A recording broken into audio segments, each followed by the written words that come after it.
Look at the fucking smell. Oh, Jesus. The worst. Anyway, that kind of invasive vine is everywhere. There's a feeling of like a misty spookiness here. And despite your attempts at pushing on, your eyes are constantly drawn to that statue. That as you approach, you realize it's actually quite tall, maybe 6.5, 7 feet. And this huge, this wide bowl that it has, for some reason, is drawing your attention. Do you remember it's full of, well, what you think is blood? Yeah, go to walk up to it.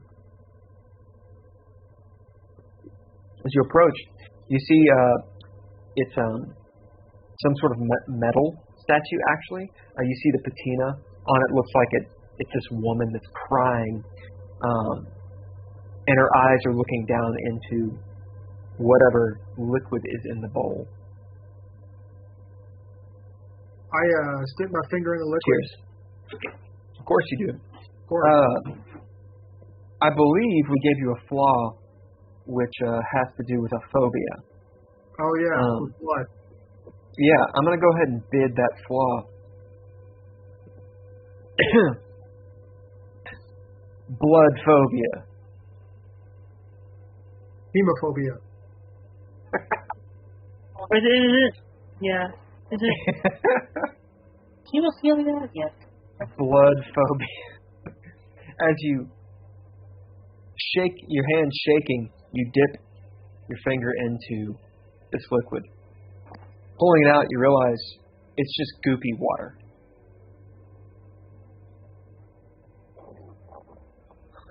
So I'm gonna take a minute to compose myself because it's not blood.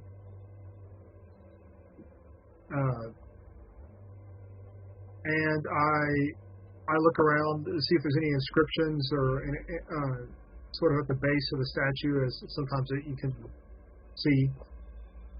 Yeah, sure. What do you bid to do this? To find something? I bid Latin. Why not? Why not? Why not?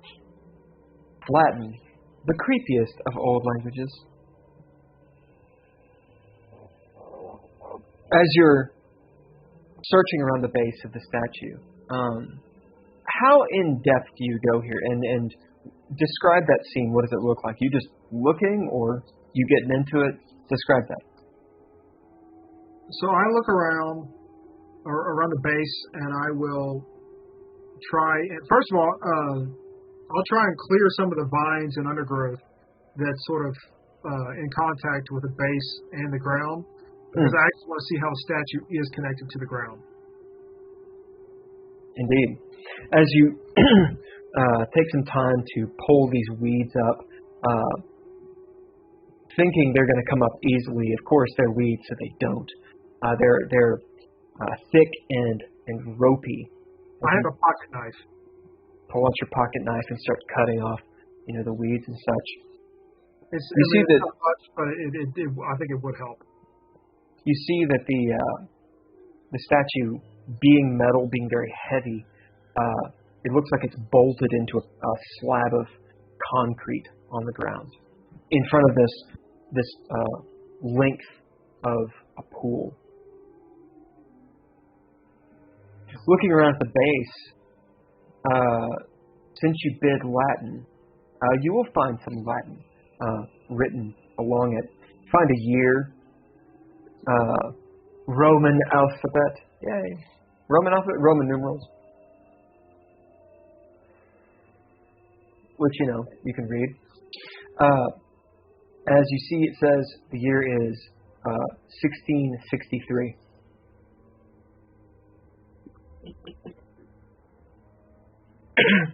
As you're looking around, trying to find something else that was maybe like a sculptor's name, anything that might give you a clue as to what this is.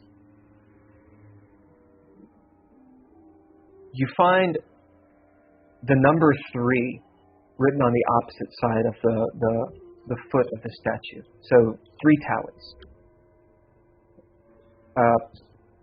That's it. That's it?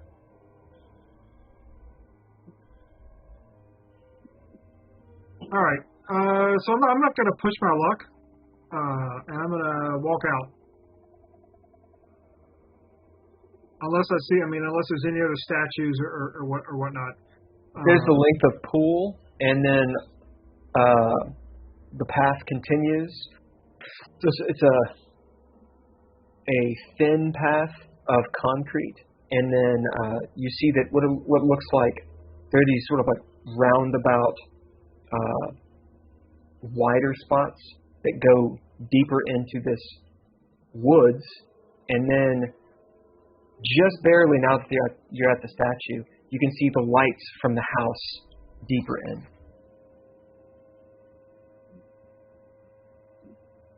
I'll look around for I'll take a look around a bit at the pool. Yeah. In front of the statue, this pool is about 3 feet wide. As you look into it, you see a reflection, of course. The reflection of the pines over it. It's completely serene, placid, like a mirror. But the water is black, the same sort of drudge muck that was in the bowl itself. Maybe because of all the pine leaves or pine needles. Of course. Right. It's not being maintained. That length goes 20, 30 feet out in front towards the back gate. You feel very alone here, and insulated from the outside world. And there's a feeling, perhaps, that the statue is looking at you, regarding you, observing you somehow. In that case, at that point, I'm actually going to walk back out towards the back gate. As you start towards the back gate, taking a couple steps, you hear the splash of water behind you.